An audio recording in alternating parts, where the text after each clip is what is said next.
Okay. Welcome everybody. Pariegak. Welcome to Abril Bookstore and to Roslyn Art Gallery.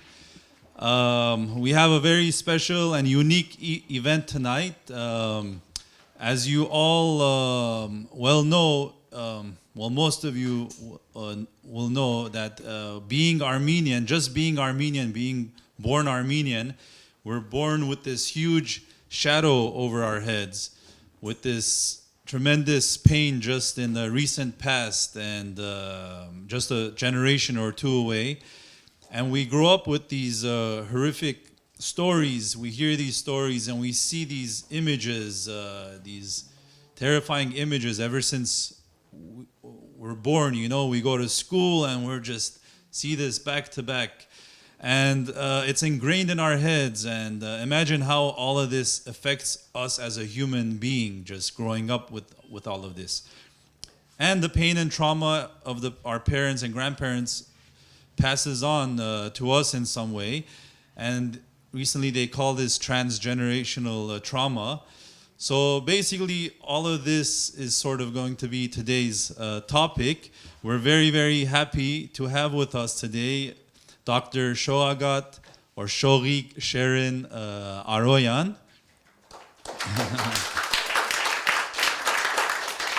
With their new book, Crossing the Euphrates, a story of love and redemption inspired by the Armenian Genocide, 1915. Shoghagat, or Shoghagat, I should say, spent years reading her grandfather's diaries, Kalus Moloyan, who had survived the genocide, dressed in female clothing. Later he was made into a slave, a boy soldier. Finally they escaped. They moved to the United States. He raised a family. But unfortunately in 1989 he was killed in a hit-and-run accident. And Shoghagat spent about 25 years coming to terms with all of this and with her grandfather's past, his loss, and along with her own loss. So this book presents her grandfather's story intertwined with her search for identity, and it's written in a very creative way, as you'll see. For instance, she addresses the main character directly as she tries to comprehend the enormity of this event. So today Shoghagat will talk about how post-traumatic stress is handed down generation to generation, disguised as pride and closeness, and trauma sort of becomes a type of blueprint for being Armenian. And let me just read a little about Shoghagat's bio. She was a licensed marriage, family and child therapist and a child development specialist for decades. She has lectured extensively on parenting, child development, and adoption. She was in the first psychiatric team that entered Armenia after the devastating earthquake of December 7, 1988. She facilitated Armenian families in the 80s to get their rights in children's hospitals. She was one of the first mental health professionals to set up therapeutic playrooms in the main hospital in Gyumri. She spoke on Armenian and Russian news about play therapy and recovering from trauma. And she attended the 70th anniversary of the Armenian Genocide in Washington, D.C. with her beloved grandfather. So with that, I'd like to invite Dr. Shoghagat. Thank you. Thank you. Thank you for being here, every one of you tonight. I want to thank Arno, who is the most amazing steward. I don't know how he does it. He just hears us and then coordinates things and never asks for anything back. So thank you, Arno. I want to take you to, believe it or not, I want to take you to 1985. My grandfather wanted to go to the 70th anniversary of the survivors in Washington, D.C. I'm, at that time, doing my master's, and it's in human development, child development, and marriage, family, child therapy. My family, who I love and loved, really don't know what I'm doing, but I'm doing this thing.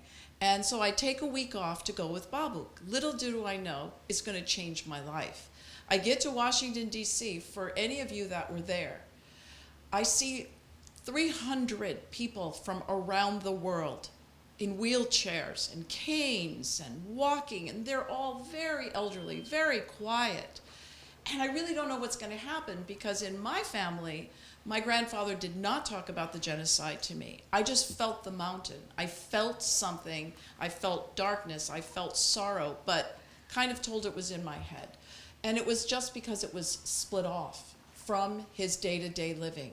And what I mean by that is when I was walking among the 300 survivors there, and they got up one at a time to tell their story. For a week, my clothes were sopping wet from crying. Just sitting, I didn't even know I was crying. They weren't crying when they were telling these horrific stories.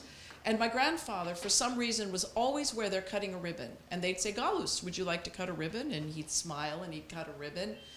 We bunked together.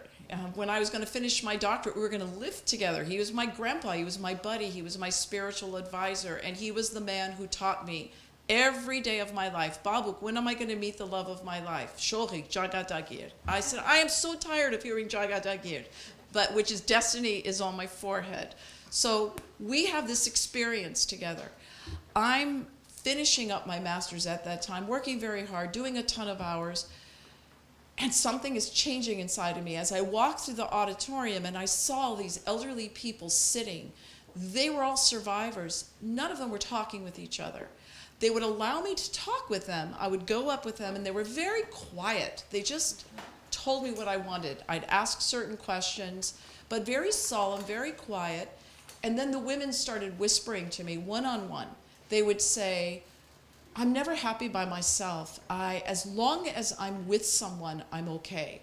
I'm never happy by myself." And each person would tell me this in a different way. They heard echoes, and they said that they're happy to be there, but they were very detached. It took me a dissertation, it took me years of being in practice before I even understood when I looked back. They weren't old people. They were 5. They were 4 years old. They were all children when it happened. And so what had happened, what happens to all of us, whether we like it or not, we have 3 generations standing behind us, all of us. Who's standing behind me? All my professors were fantastic, brilliant Jewish professors. And they would say, "You cannot escape that, Sharon." Never occurred to me to tell them that my parents, everyone came from the genocide. My great-grandfather slaughtered, my grandfather beaten, almost murdered. So there's a lot of death and violence and ghosts behind me, but I just never talked about it because it's being Armenian. So what happens at this event for me that was life-changing is I came back, I realized that they had what we call unbearable trauma. Unbearable trauma isn't even post-traumatic stress. It's so much worse. You can't even defense it where you're walking and pushing the memories here, you're pushing the feelings here. It splits off and it's here. And so it haunts the person. They can talk normally to you, but at nighttime they're haunted. I didn't know until my grandpa died and I translated his diaries that he was haunted every day of his life. These were the only clue I had, his worry beads. He would always have them in his hand, no matter what. He probably showered with these. And that is the clue that I had later, that is how he would cope. He was always doing his worry beads. So when I came back and I sat down, I thought, I am going to make my thesis matter. I'm around, all my friends are American, and what I did was I did it on the genocide. I used no Armenians. I used all American English from around the world, and wonderful Richard Diran Kloyan's wonderful single-handed work where he dug up all these front-page news. And at that time, it was the Reagan administration, so I'm hearing the word alleged again. And I will tell you, it makes my body shiver. I get so angry, but I thought I have to make a difference. So I used that information. It was like a birth certificate. I thought 500,000 raped, 1,000, and I thought it really happened. What am I going to do differently? I did a bicultural study on Middle Eastern Armenian women, American Armenian women, and Russian Armenian women, anonymously, so everybody was honest. And the data that I got was devastating. Because what I found across the board, probably 145 questions, the one thing that stuck with me is, one of the questions I asked is, do you feel the echoes of the genocide? And everyone said yes. There was depression. There was, I feel guilty. I don't know why. I always have this free-floating guilt. So that took me to where I was doing a lot of speaking, because I asked, would you get, and this is the question tonight, what is mental health? We all know what mental illness is, but what is mental health? All I know is in my life experience, being an Armenian American, it doesn't exist. It's like, yes, chem, you know, and it's like, you're either crazy or you're not. And so what I found with this study, and what I did is I started meeting with groups of Armenian women. And I said in the study, what surprised me is that most all the women, aside from the American Armenian women, said that they would much rather, if they were forced to have to be in therapy, in mental health, which is to prevent you from getting more upset and more depressed, they would pick, instead of an Armenian American or an Armenian woman or man, they would pick a non-Armenian because of the embarrassment. They don't want anyone to talk about it. They don't trust their own people. And I feel like we don't have the luxury to keep secrets from each other. I stood in front of rooms of women that told me, they would raise their hand and say, why would I sit in a group of people and talk about my suffering so that they can go gossip? And I said, we have a long way to go, everybody. The Jewish population, what they went through, the hell that they went through, I learned a lot. They had the survivors in groups. They had the grandchildren in groups. They had the children in groups.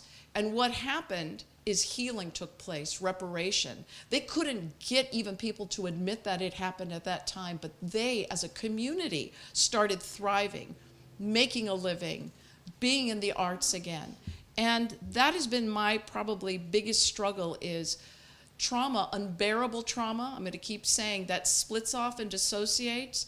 The shame that should be on the perpetrators we carry around. Whether we like it or not, we carry it. We feel it. We get embarrassed. We think about what other people say. Nova proved that if you take cardiac patients and put them in a room together, healing takes place. They don't know why, but if you talk about the same subject together, healing takes place. And then it dawned on me, well, that's probably why AA helps so many people. So in my work, I went out, I did my very best, I tried to kind of like bring it together as far as the community and women, but they were not open to it. So my life continues, my grandfather's life continues. We're close, by the way. When we got back, he never spoke about it again to me. The genocide, he never said a word. We got back, it was like it didn't happen. It was completely split off again. And I loved him so much that I knew not to bring it up. We did it, we came back, life is going on as usual. He comes to my graduation when I finished my thesis. It was a beautiful, I have had the best support from my family. 2 of them are in this room. The 100th year anniversary upset me. Why? I thought triple digits. So when I'm around people, they go, oh, it was so long ago. Why are you people still doing this? It's like, his daughters are in the room. It wasn't that long ago, okay? What a surprise I'm in the field that I'm in. My parents had severe post-traumatic stress that they never were able to work through. Suffering always was our bedfellow. But no one would listen to me because you can't really listen to people that are too close. Grandpa comes to my graduation. Still, nobody asked me what I graduated from. There's a little paper. We all get together and we have a feast and everybody's having a good time. Sholik's out there doing her thing. Nobody asks. And life goes on. So we're talking about now 85, 86, 87, 88. I'm doing my doctorate. They still don't know what I'm doing. I'm in private practice. They still don't know what is she doing in that room all day. What is she doing? Why is she tired? Why does she drive all the time? What are you doing? You know what? Grandpa comes and brings me a plant to my clinic. He took like 3 or 4 buses. He brought me my plant. He didn't ask me what I'm doing. Till they died, nobody asked me what I'm doing. And it's okay because we don't believe in mental health. You either have it or you don't. But the truth of the matter is, your spiritual health is through your mind. Your physical health is through our mind, so our brain and our mind. And what I have found is, with Armenians, what we've gone through is what fires together, wires together. So we've all grown up, as Arno said, with this kind of dark cloud over us, but it's like if the Turks actually take responsibility, my PTSD will go away. It's like, it doesn't work that way. Last week, one of them said, the prime minister, I thank my ancestors for wiping off the Armenians. I didn't feel better. I didn't feel better at all. So what I'm saying is, as a community, we can actually repair our lives, turn to each other when our children are struggling. Scientific fact, neuroscience. Whatever you don't work through, you pass it to your kids, whether you like it or not. There's no such thing as a bad Armenian, to me. That is so insane to me. You either have, this person is dealing with these issues. What are we going to do for this person? We don't have the luxury to say, oh, he's got a tattoo, vade. It's like, we can't do that anymore. So my feelings for me were, okay, Babuk, I'm finishing my dissertation. Now remember, we're going to live together? He said, yep, bidi lamanas. He's like, when are you going to finish? I'm sick of waiting. And I said, Babuk, I'm almost there. I'm almost there. I really am. December 7th happens. The worst tragedy. And anyone who went to Armenia knows what we saw here, which was like the end of the world, was nothing. 250 villages destroyed. We couldn't even get to places. We were like a speck. Grandpa, about 4 months prior to this, told me, he took this beat up suitcase and he said, Shoghagat, if anything happens to me, I want you to take, this as a testament to the extermination of our people, I want you to do what you think is fit. To be honest, I mean, I looked at those notebooks in this beat up old suitcase. It wasn't like a big revelation. I already carried all the corpses. This book was called Corpse Carrier. My publisher said, please change the title. We don't think we could sell it. And I said, I'm not changing the title. I'm not changing the title. At the 11th hour, I said, fine, let's pick something. Crossing the Euphrates. And I said, we have been corpse carriers. You're all here. You know what happened. We are still carrying the corpses. There's no burial. There's no bodies. There's no true perpetrator where you can actually do a trial. So I did change it. And I will say at that point, Grandpa and I are still spending time together. And he was my muse. He was my inspiration. He was, to me, one of the most evolved, in psychology we call mindfulness, which is how are you going to be in the present? Like children, they're hopelessly but wonderfully stuck in the present. And then their parents have one foot in the future, one foot in the past, and they're saying, you know, amote what? I'm just trying to live. They're in the present. Grandpa lived in the present. I always wondered, how does he do it? Every minute mattered. If I was 5 minutes late, he was already giving me a hard time. Everything always mattered. Every day, every evening. So fast forward to we're spending time. The earthquake happens, and it's the first time in his life he said to me on the phone that he was having some really severe flashbacks of the genocide. I don't know what he really went through personally. So for me, I'm hearing flashbacks. And so I'm talking him down, I'm helping him. But I said, Grandpa, I'm at the church. We're trying to load up these big boxes to send to Armenia. No, stay there, help the people. Okay. Barely any time goes by. It's the 7th. We go through a quiet, solemn January 1st, because New Year's was always an important day. January 4th, he's walking his beloved dog in front of his namesake's house, and this creep hits and runs and kills him instantly. So you can only imagine what happens to me. I'm like shattered. I'm like, I was born in Detroit, Michigan. How much more pain can I take? I mean, how can this be happening? He was instantly killed. The dog was instantly killed. And there was a part of me that just died that day. Like something happened, but it was a quiet, ferocious strength that also started. Like, I can't do this anymore. Something has to change. And so I took those diaries and I sat with them, and I thought, first of all, they're written in 3 languages. None of them are in English, by the way. Turkish, Russian, Armenian. His writing is so tiny, I got a headache just looking at it. So I'm thinking, okay, this isn't going to work. I'm going to call the Red Cross. I'm going to get over to Armenia. He said, help the people. I'm going to get to Armenia. You can't get into Armenia. No one is going over there. Our stuff that we spent, that I didn't get to spend time with my babuk, Gorbachev sent it back because it's used clothes. We're talking about boxes. Now, that'll mean something to you a little bit later. And then I thought, well, maybe they were used. But we took the nicest things. People were bringing their nice purses, their nice. So I get a call out of nowhere. And this is Jagadagir, the story of my life. I did not plan to be here. I didn't plan to write this book. It's one big Jagadagir. This is my life, folks. I'm minding my own business. The phone rings, and they remember me from something I did like in the early 80s. It's fate. And that was at a time when I was at Children's Hospital, and I had the nurses tell me to go and deal with the gypsies in one of the children's rooms, because that was my group, the toddler program. And I went in there and I came out. It's an Armenian family. They're having surge. The kid's having a great time. I come out and I go, I'm a gypsy. And I'll never forget her face. And she said, what are you talking about? I said, those are Armenians. That kid isn't traumatized. He's having a great time. All his cousins, everyone's there. I am not taking the people out of the room. There was more.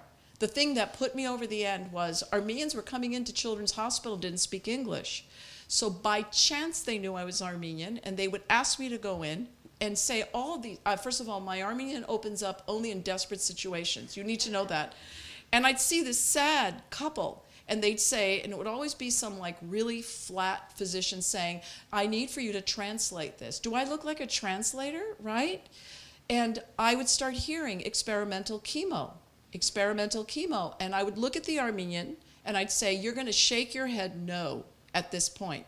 And then they would go like this, and I'd say, oh, they're just wanting standard level of care. I'm so sorry. They don't want to be in it. Well, they stopped asking me. Now, that's when I went and I spoke to the medical society, and said, we need a centralized system. By the way, that little kid, I saw him, he went into remission. That's how, I just love life. But anyway, that happened. So those people called me. I'm on a plane, we get to Armenia, we're in Yerevan, and I'm thinking of Babuk, of course, right? I don't have the time tonight to tell you what an experience it was. Another life-altering experience, because I'm looking around going, Yerevan, things aren't as bad. Everybody's exaggerating in America with the TV, exaggerating. So after about 2 days, I had one of the psychiatrists tell me, which was the worst thing to say to someone like me, that it's no place for, I said, first I told him, how is it that everything is so okay? Because Yerevan really wasn't impacted. And he said, it's no place for a girl. So I don't know if you know me, you don't say that to me. And I was in a truck, and we were over there, and it was like a nuclear explosion went up. Remember all those clothes? Nurses wearing men's rubber boots, slips. I was so upset. But the vitality of these people, and this is the thing about Armenians coming here from another country, how could they not have post-traumatic stress? Forget the unbearable. All of us have some of it. No one is helping the people that need it here, and no one was helping the people there. The doctors that were doing surgery were telling me my only therapy, mental health, is my vodka. They had lost their families, and because the buildings were so bad, they had toppled like literally cardboard boxes, and all the kids died because they were in school when it happened. And I'm walking around, and every elderly person would say the same thing. Duhayas. And I go, yes, I am Armenian. It's the genocide all over again. That's how everybody kept saying, everyone kept saying, and don't tell the Americans what happened. And I said, what are you talking about? They said there was missile bases that we had under the ground. And we think the Yergashaj, the earthquake, created more of an explosion because it was like the end of the world.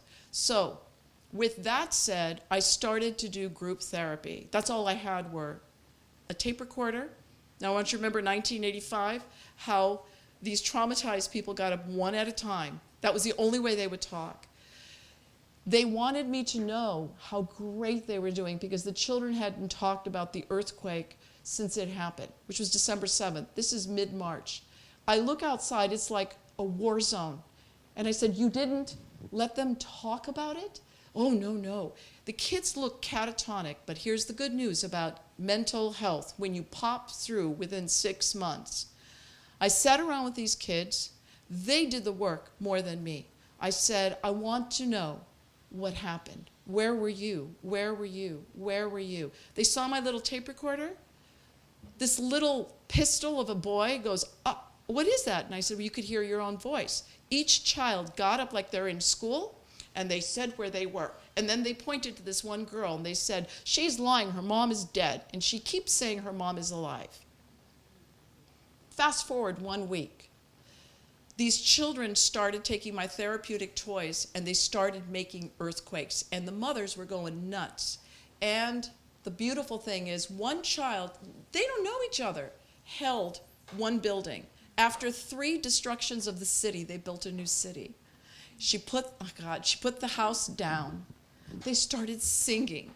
They started dancing. They started doing all the poetry from school. That's in a week, people. Can you imagine? I set up in Gyumri, the first playrooms. I go back to my hotel. We're all supposed to come back to America. I couldn't leave because the supplies are in Yerevan sitting in trucks. They're not coming over there. We have no soap. We have no water. I keep saying, what is going on? So I come back, and everyone is shouting like they saw a ghost. You know, Queening Shohi, Queening Shohi, Queening Shohi. What do you think happened to the playrooms? Gone. I said, what happened to the playrooms? They gave away all the toys. I said, you saw what the children did in a week. That's why we have a lot of work to do. Fast forward, I come back, I go back again, I go in 1990, it's a little bit better, we're training people here, but the truth of the matter is, mental health, when you're hungry, forget about it. Nobody cares about mental health, but the children are just like sponges. They started drawing for me in 1990. They were drawing, they were still traumatized. They would pick black and red crayons. They wouldn't use all the other markers. Within a week, again, they started using all the colors. And that's what I ended up doing. Again, it's Shoghagat Sharon. My dissertation was treating post-traumatic stress, treating the Armenian children, how to use it effectively to help people and children that have trauma. That was going to be translated, and still something that needs to happen for the teachers who say, we don't know what to do, especially with the kids. So now, 1991, I have another big Shoghagat Sharon that happens, where my husband's best friend introduces me to my husband. And I said, you know, I do not do blind dates. That is not going to happen. And Shoghagat Sharon, I pick up the phone, and I hear the most sweet voice. It's 25 years I'm still dating him. 25 years. That was my bacht. But what's the one thing my grandfather said? You must marry an Armenian, or don't come to my grave. He's not Armenian. He stood next to me when I did my dissertation. I got to tell you, I never wanted so much coffee. He sat next to me. When I finally, on April 24th last year, had it with marching, I said, we need the third heat. We need Americans, Turkish Americans. Any Turkish American I've ever met is scared. They say, oh, you don't want to talk to me. And I go, who are you? What? I'm Turkish. And I didn't feel hate. They weren't there. One guy, Buddy, he'd be marching with us if he were still here. He said, I'm so sorry for what our people did. And I said, you weren't there, and thank you for apologizing for your country. So what I'm trying to say to you is that my life continued. My husband stood by me.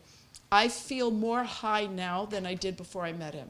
So I was afraid. Like, I thought I would lose my Armenianism. It would fall out of me. Something bad was going to happen. But my grandfather, I wouldn't be here tonight if it wasn't for him again, because April 24th, I closed my practice. I'm in Zurich minding my own business. I'm going to have a nice life. I don't know what I'm going to do, but it's going to be nice. I lasted 4 months. I see the front page of the International New York Times.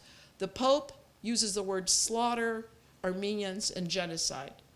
And first time I saw the word slaughter and genocide together on the front page of anything. I open up to the 6th page to finish the article, and I see a Turkish minister of defense saying that everything the Pope said was baseless. The word baseless, it like blew up and released the Kraken.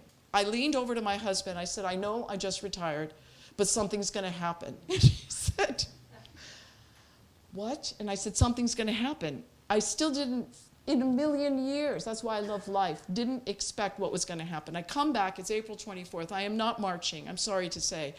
I've been marching since before the monument went up. I want something else. I don't know what it is. So it's like 1 in the morning, I sent an inquiry to England because my thesis was done using Lord Bryce, who said the horrors of what was inflicted on the Armenians was worse than anything he had ever heard. Winston Churchill said worse than anything he ever heard. And so I used the English research a lot. I used the 5-day proclamation that if you were lucky enough to get in the city, because my grandpa was in the farms, they had an hour to get out of their house. These other people, bankers and stuff, and when you see them in Victorian suits, like the way they like to portray it, like, oh, they're peasants, they don't even know what happened to them, you really understand the severity of what happened to our people.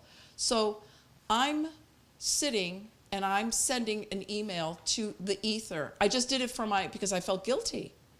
And I said, I am sick of the circular argument. The Smithsonian Institute, I had a friend, and I was writing to Smithsonian, I ended up putting it in here, had just done the most, I don't know if anyone saw the 100th anniversary, a beautiful photojournalism, maybe about 8 paintings, pictures of Armenians that were survivors. One man had been protected by Turks, which was a huge thing because a proclamation would go up if you had an Armenian in your house, and he still protected him. So it says, join the dialogue, join the discussion, and I scroll down, and I couldn't believe that the same ugliness and circular argument was happening. 2 Turkish plants are taunting these young Armenians psychologically, saying, oh, listening to your grandma's stories, oh gosh, you know it didn't happen, you should buy my book. And probably a plethora, like 30 Armenian young people fighting with these 2 men. I turned it off, and I wrote this big, because I was so happy with the Smithsonian, and I thought, no, I'm going to put it in the book. I'm just going to say the truth, all of it. And England writes back and says, we want your first 3 chapters. And I go down and I tell my husband, I did something. And he said, what did you do now? And I said, I really never thought that they would write back, and they want 3 chapters. And that's when it happened. I went upstairs, and it was like I was seized. Oh my God, it was seized by my ancestors. I sat at a typewriter, I'm not kidding. In an hour, I had 3 chapters, but it wasn't the chapters. It was just coming, and I just started taking dictation. But I'm a therapist for 30 plus years. I'm supposed to be a blank slate to help, because I love the work that I did, to help the people I worked with. You don't talk about yourself. And all this stuff is coming out about me. So I thought, it's never going to happen, so it's okay. So everything happened. Halfway through that experience, I get this flash. I want to show you this. This ugly frame, and this man has been in my parents' house my whole life. I never even asked. It's an ugly frame. I knew it was General Andrani. And then Grandpa, this is 4 months before he was killed. Look how fantastic. He was 88 in perfect health, walked 2 miles a day. I put them back together again.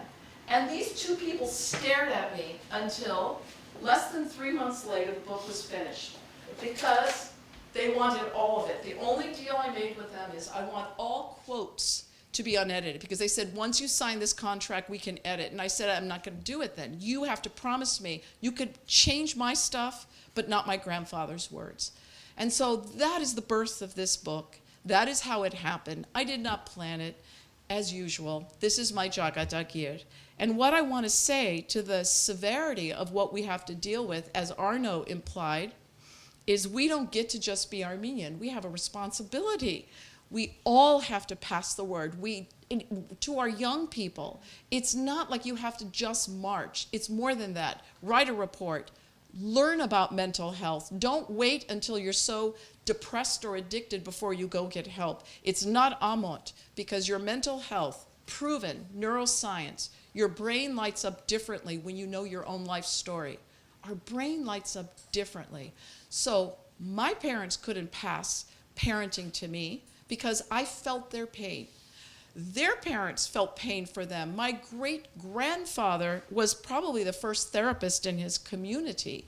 And that's what I want to talk to you a little bit about is Tatios was the bailiff in this Armenian village where Grandpa lived. And he was the one, and I'm going to go now into talking a little bit about my grandfather and the book, because I want you all to be able to hear a little bit about him. What I didn't expect when I translated these books, I am a biography junkie. I love biographies. I have read hundreds and hundreds. I love people's stories and lives. My grandfather is the best writer. How, without even a junior high education, could he write with such vivid immediacy? I felt like I was walking with him. So when these publishers are telling me, it was such a unique style you used, speaking to your grandfather in the first person, I said, that wasn't a style. I was really doing that. I couldn't believe my great-grandmother. She would wake up and she went to the village. So they were free. She got these boxes and they would put apples and then she put her clothes in it with beautiful flowers. And every morning they would get up, they would work together, sing together, and go back the next day. And they were very happy. He said, we had nothing to want for. We had our traditions and folklore. I'm going to take you to 1908. My grandfather's born in 1901. About 6 years prior, there was the 1895 looting massacre in his village. So my great-great-grandfather was murdered. We had priests in the family. Now I know why he spoke the way he did. And the PTSD, and he talks about it in an interesting way, they were very scared and edgy all the time. So my great-grandfather would purchase more land, and they had 4 buildings. And that is what they lived on. And at night, the Turks go back to their quarters, the Armenians are here. A genocide where people go, oh, there was a genocide in 1915. Oh, that's so sad. And I'm like, it wasn't 1915. It went on for centuries. It started in this slow, insidious way in 1914. My great-grandfather is an official. He's a bailiff. He's an arbitrator between things that happen. Water was very important, by the way. The water was made with tubes, clay tubes, and the Turkish population used their stuff, and the Armenians used their stuff, especially after the 1895 looting massacre, because no one was prosecuted. That was it. Well, they stole some grain, and they're using the Armenian water, and there's a fight, because one of the Turkish boys are holding the hand of an Armenian girl. She's like 18. And 2 Turkish men were killed because they were out of control. And my grandfather writes, so think about the climate, 1908. He said, for once, we didn't lose any Armenians. It was a trial in 1908, and the Armenians were spared. There was no prosecution of any Armenians with that, quote, incident. Now, fast forward to 1914. My grandfather is now, he's like, about 12. And I want you to imagine this. The Turkish officials are starting to come in because remember, the city stuff is different in different parts. They're coming in and saying, there's more problems with the Armenians. We need to stay at your house. So now the Turkish officials, because my great-grandfather had a fabulous place, they're staying there with their servants. And things are getting very paranoid because his cousins came to the house, but they're in different buildings, they're in different compounds. And my great-grandfather risked the whole family and protected them. There were like 11 of them. And he said, you wouldn't have opened the door if you had known how many of us are here. I keep yelling at my great-grandfather, why aren't you running? Take your family and run. But he keeps thinking there's a way that there's going to be, like he always does, arbitrate this, and there's going to be peace. Because it was very subtle. They're sleeping in their house, and fast forward to the knock comes at like 1 in the morning, and they take my great-grandfather. My grandfather starts going with his mom, covers herself up to all the hospitals, can't find him. He sees him in a field with all these men, and he tries to hug his father, and the father gets beaten on the head. That's the last time he sees him. He wants us to know, he wrote this for us, that, and I want to just read you a few excerpts because I want you to be able to actually have a nice evening. But I want you just to hear his style a little bit.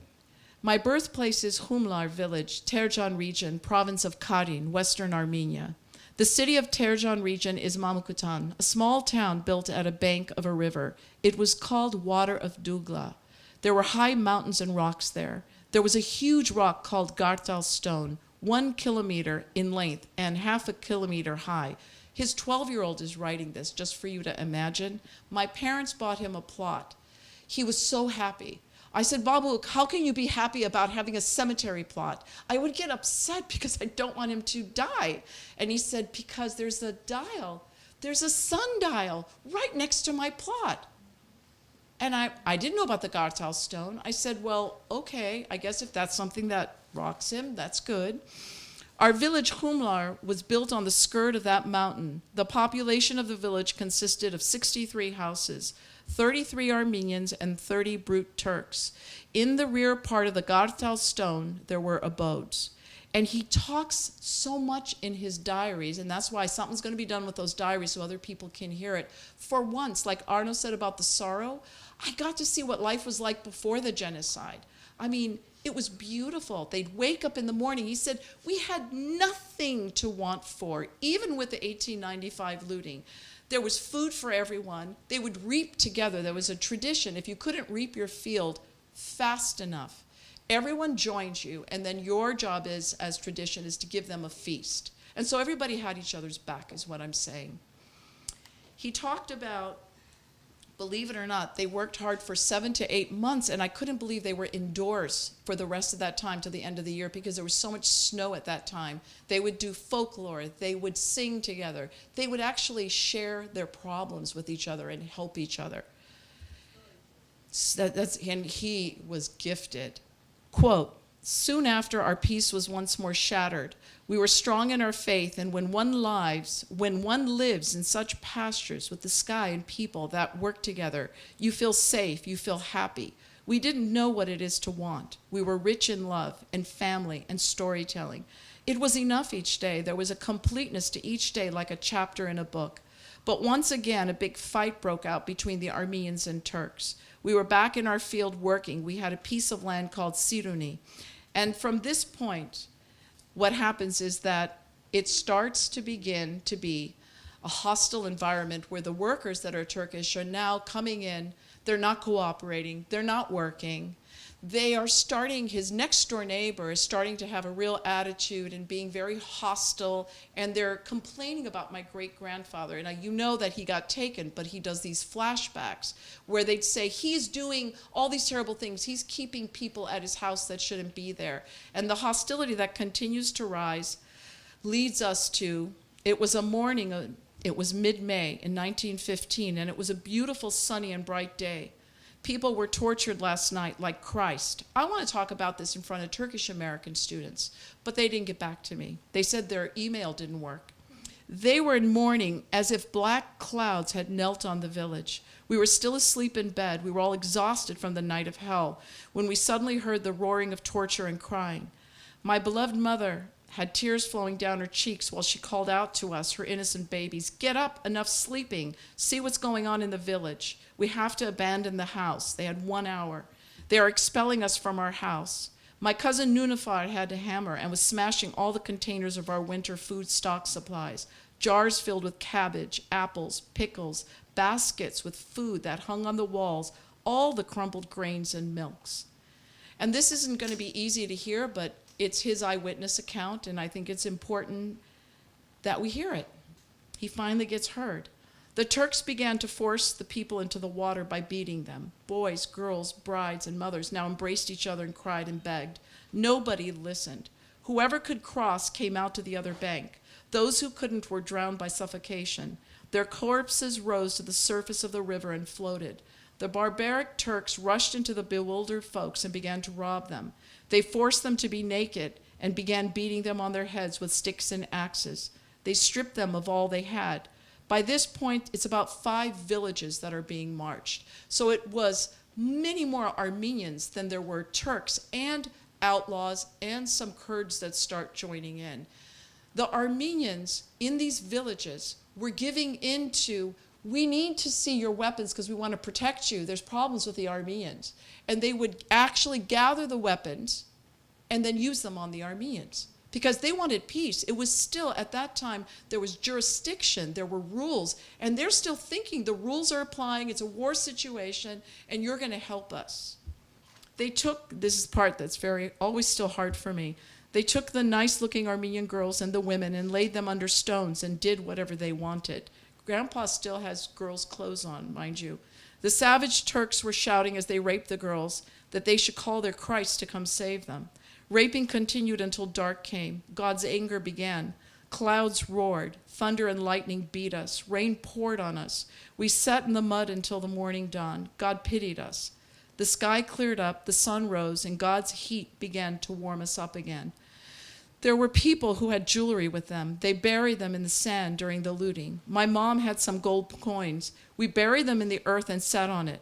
In the morning, they told us to pack and leave. We could not unearth our gold coins. We couldn't even remember the hidden place anymore. Many others also couldn't locate their hidden wealth.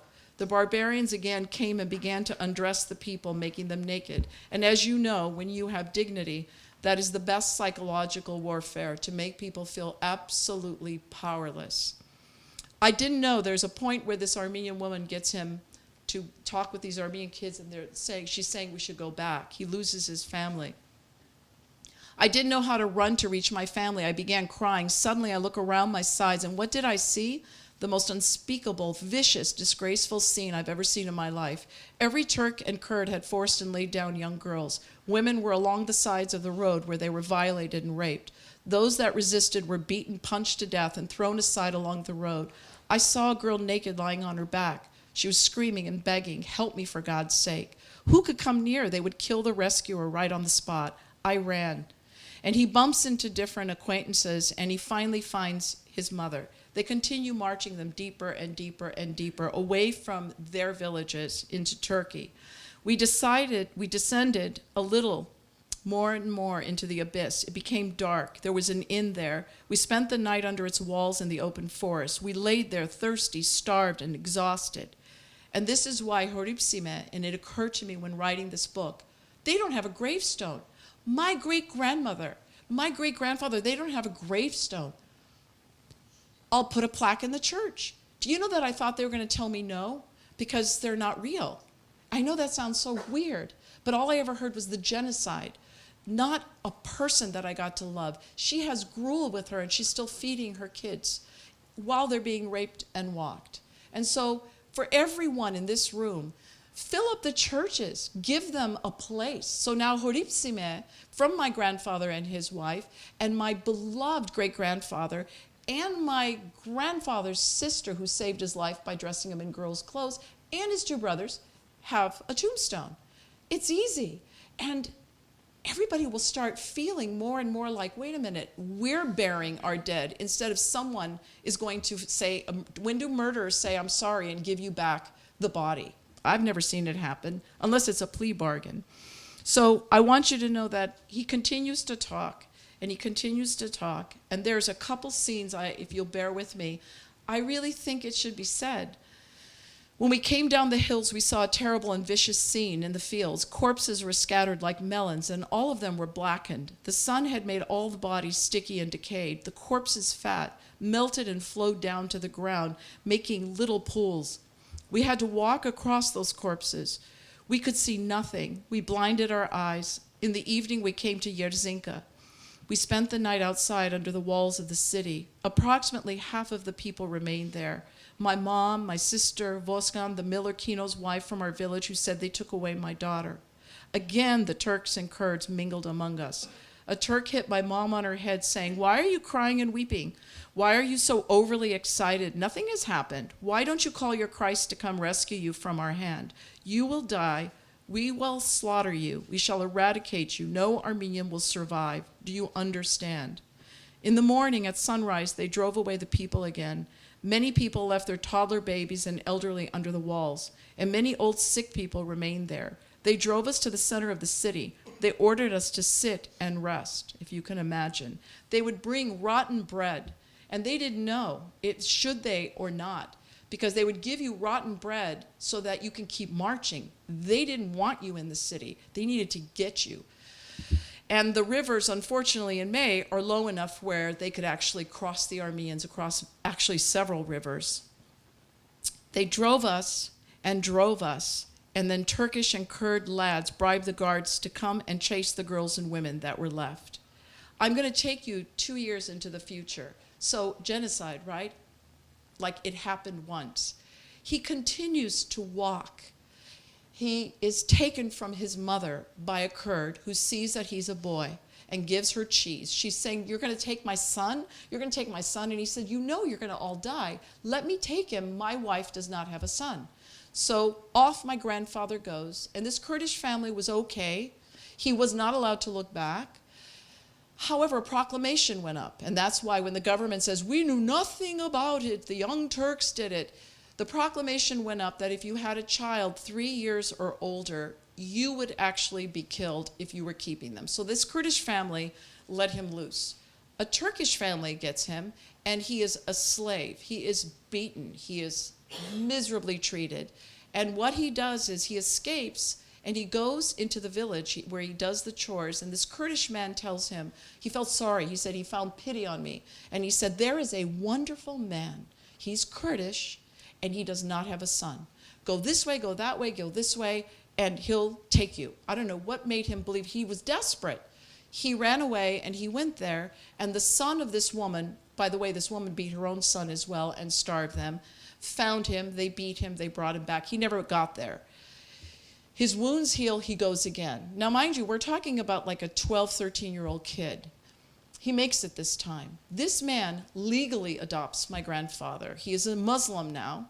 His name is Ali. He dresses in the finest clothes. And I thought about it yesterday, how interesting his father was an official. And now this man, he treated him beautifully, was an official. He had 2 wives. His first wife couldn't have kids, so my grandfather was her son. Time passes. He is with him. He teaches him a lot. He teaches him about weapons. He teaches them about life. He goes through a lot, but he is legally adopted by a Turkish minister inside of the city where you have to bow and you have to say, he didn't have to renounce that he was Armenian, but he had to say that he will legally be a good son to this man and follow his name. He is now an Ali. Well, the tide changes. It's like 1917. He starts seeing some Armenian girls wearing jeans. Everyone's wearing denim. They're coming down a hill, and in the area that he's now in, the genocide has subsided, and they're saying, don't you know, the genocide's over. The genocide's over. He goes back to his father, and he writes, the woman cried for me like she was my mother. It was so touching. His father weeps, and he says, you go back, you're going to get killed. And he said, I need to know if any of my relatives survived. And he made a pact with him. He had to show him a hand signal with the coyotes that were taking him. And if you give the hand signal and they give it to me, then I know you're okay. He made a pact with him. If you don't find your family, if you don't find any of your relatives, you come back and I will marry you off. You will have a great life. And he had a sister too. So he leaves. He goes back. You think the story gets better? The genocide is over. No. It continues again. They would come down through the mountains, and unfortunately, that was a Kurdish man that changed his life and gave him a bed to sleep on. I'm weeping. It's like, oh, he finally slept in a bed. It's happening again. They're coming down from the mountains. They're raiding village after village after village after village. So my grandfather is now walking. He sees Russians, and the Russian soldiers, he's a little bit older, he knows about weapons now, are saying, you know, we're here to help you all. So you imagine they're at a water pool, they're sitting there near a little river, and he said, I want to join, I want to join. And they take him, there's an Armenian lieutenant, they dress him, he finally has clothes, he's in rags all the time, a Kurdish boy took his shoes, and he has a gun, and they get overthrown again. He hears General Andranik's coming. General Andranik was like God. That's all I can tell you. They're like, General Andranik's coming, General Andranik's coming. He's so excited to meet him, right? But the truth of the matter is, It didn't go very well. He came in official cars. I mean, I know we're taught certain things. How is General Andronik supposed to deal with people that are out of control and everyone's running after each other? The soldiers would not listen to him. Grandpa did, though. And I want to give you one last excerpt so this is years later, and he is now being driven again. The Russians are overthrown, and the Turks are chasing everybody, and they are being pushed now to the Hars Gate, and they're being told to walk through. And General Andronik's there. He got out of the official car, he sat on a horse, and he's yelling at everybody, and nobody's listening. I wish he had a megaphone, but he didn't, the poor man. And I want to just read you something that Grandpa says. Oh Lord, what a scene it was. What an infernal, hellish place it was. Crowded people, the sick, the elderly, children, hundreds of burdened women clutching their children, some with frostbitten legs and hands. They were not able to walk, so they dove into the snow to die. God bless their souls. General Andronik and gallant Murat from Sebastia, Sepu, stood at the gate and were shouting to the soldiers to let the children and women pass first. The crowds would not listen. The gate was overcrowded, and masses of people were frantically trying to get out. There was no waiting for anyone. The Turks had entered the city from Yerzinka Gate and had occupied half of the city. The Turks were chasing us heavily. People were climbing up the fence wall to get away. Fences began to be pulled down. No one cared about children and women first. General Andronik, Murat, Sepu shouted and screamed from the gate. No one listened. Finally, the people passed through the gate and went out into the wilderness with nowhere to go. The national heroes got into a military car and were transported to another location. He actually sees them later. Those poor, miserable, helpless people. They were like bewildered sheep that remained unprotected and unbacked. Those people kept walking. I also left my friends and dropped everything in my bag so that it wasn't heavy. My feet were aching. I could not walk. I only kept my weapon and a few bullets. I hadn't many things with me. Whatever I had, I put them in my pockets. In a similar situation, only your weapon is your friend and nothing else. I went on my way, step by step. I fast forward to the last place my grandfather was between communism came to spare them. He's in a hospital in, at that time, Lenigan, which is Gumri now. Ironic that I end up in the hospital in Lenigan. Please, Jagatagir. So, he has 9 wounds. He literally pulled the bone out of his knee. They are underfed. There are no doctors. Everything is in the most primitive, barbaric way. And guess what? The Turks are coming again. And my grandfather has one man stealing his jacket. He can't walk. He gives some of his money. He actually had one of his lieutenants come and say he was a hero. It was in the paper. He was supposed to get a medal. Who could go back to get a medal? You're just dying every 2 seconds. At that point, the communists come in, and they sat next to my grandfather's bed and said, as of tomorrow, you're going to have good food. We're going to bring bread. We are here to save you all. And my grandfather said he was like so suspicious, like this is too good to be true. Who are you? And they were saying really negative things. There's no, because my grandfather would say master. No. Those things belong in a jackass. That's what they said. It's going to be different now. So now my grandfather has to now go through communism and World War II and digging ditches and come to America. And I want to close with a couple thoughts for you today. Probably why I'm standing here today. One of the most important things he said to me was, quote, if our children forget this much evil, let the whole world read insult to the Armenians. This is my commandment to you, all my dear sweet children, grandchildren. Love each other as I have loved you. Galust Maloyan. I want to tell you, something's shifting in the air. The Clooneys are going for the 24th. The Pope is coming. The Prime Minister of Turkey shoots off his mouth, and now he's getting sued, and his mayor, by a human rights group. I'm thinking we need to be more inclusive. I'm going to just say one last thing, and I promise I'll stop. There was this brilliant man named Lee Kuan Yew. I don't know if any of you have ever heard of him. He is a strategist. Presidents, Kissinger, from around the world ask him for strategies. he's called a Grand Master in Asia. And when a lot of talk was happening about 4 years ago in this country about China taking over, I'm sorry, my parents came here homeless. I saw the documents, Babuk, homeless. And I thought, oh my God, that's right, they were homeless. I started researching. And guess what he said? And this is a man, Obama, the Clinton, everybody goes to. He said, China will never be a superpower. And I thought, oh my God, why? How can that be? They make our flags. He said, because China is so exclusive. China, you have to be Chinese. You have to speak the language. You have to go through many hoops before you can enter. America will be a superpower and will stay a superpower. The reason being is they take the best from around the world. So I'm telling you people, we need the third heat. If there's 100,000 Armenians, there needs to be 100,000 Americans, Turkish Americans. One-on-one, I think they're a little scared of us personally, but one-on-one, it needs to go out into our community. Look at what's happening around us. The veil's been lifted.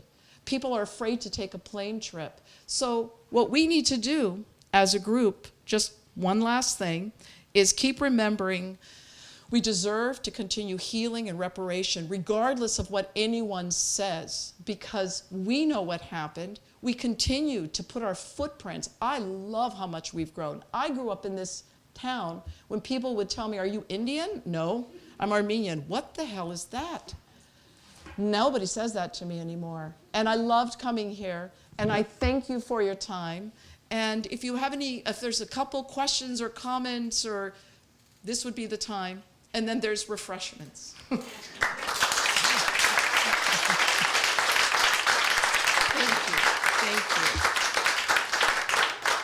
Yes? Over how many years did your grandfather write those diaries? Such a great question. He started when he was, are you ready for this? 81.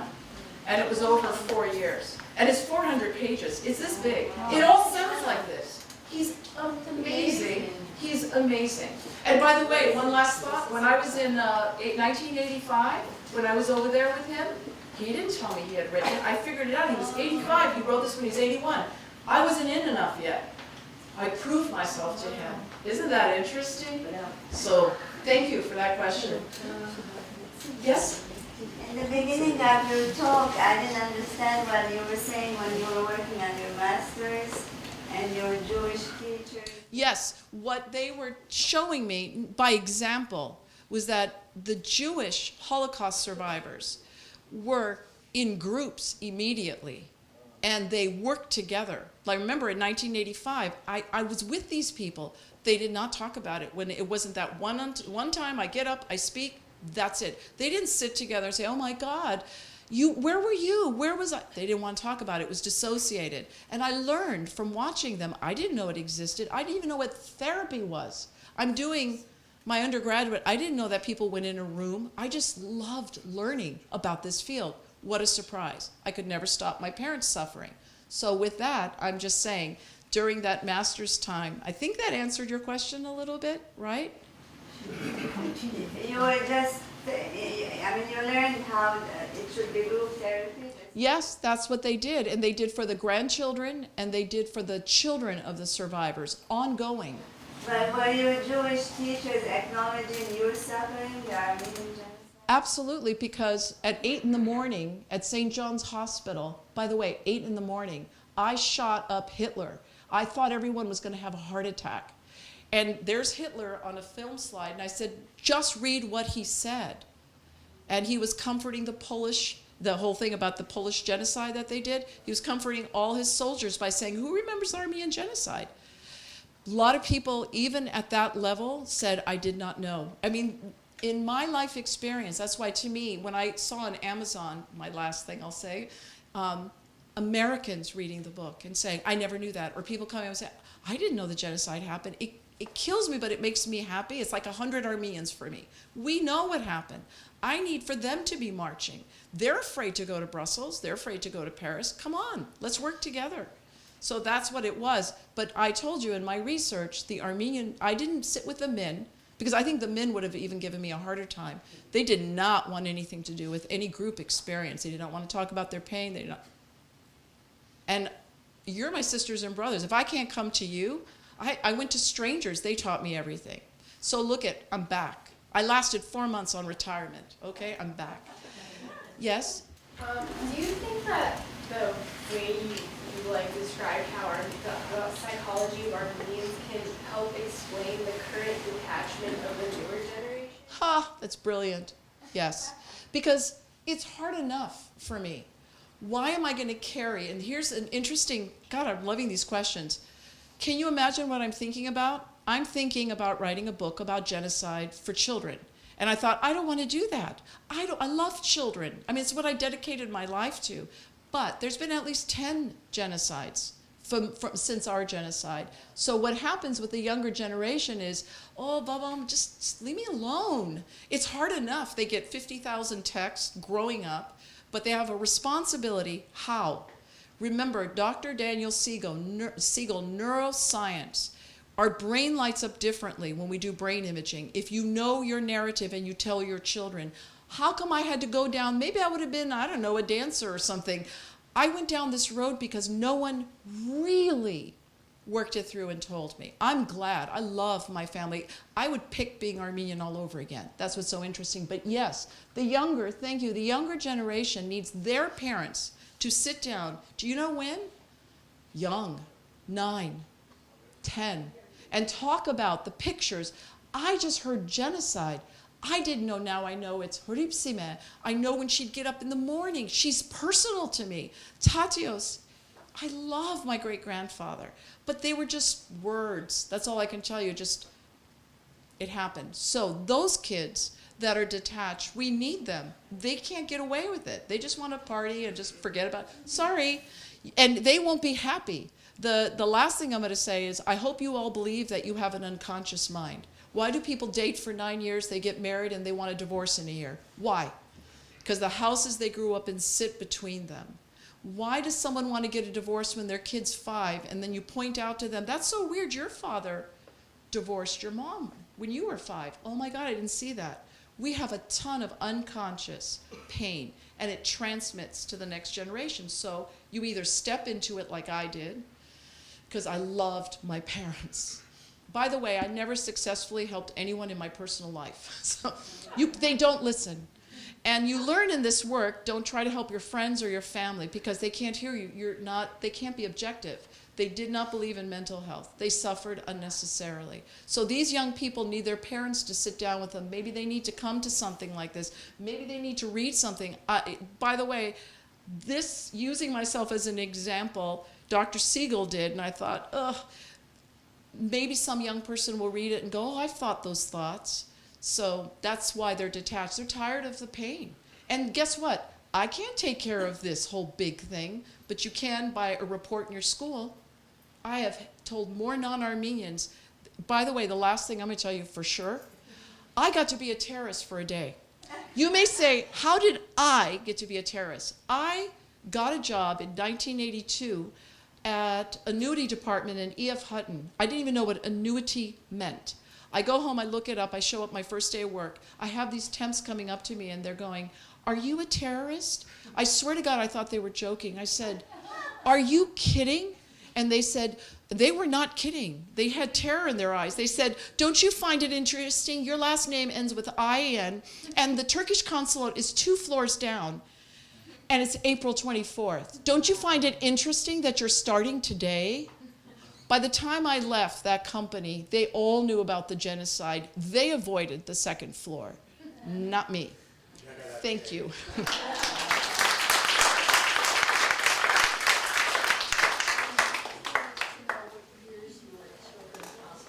I was there, 84, 85. Thank you so much, Shoghagat, for this insightful, refreshing presentation. And I really hope you can do this at different venues, Armenian schools, community centers. Yeah, definitely. And to Odars too. I see you're doing one at Romans. I saw that. That's great. Well, thank you so much. And we have the book available. They all came from England just last week, so you'll be the first to get them. We'll have a book signing reception, and over there, and we have a little reception there too. Also, I just want to announce our upcoming events. The next Friday we have a film night. We're going to show Ravished Armenia, presented by Anthony Slide, who's an expert on that film, and he has a book as well. Next we have 2 books about Armenians living in Turkey post-genocide, by Talin Sujian and Lerna Ekmekcioglu. That'll be very interesting. And then Zabel Yesayan's book, translated to English, In the Ruins, on Veragneru Mech, which is about the Adana massacres, very similar, difficult stories from 1909.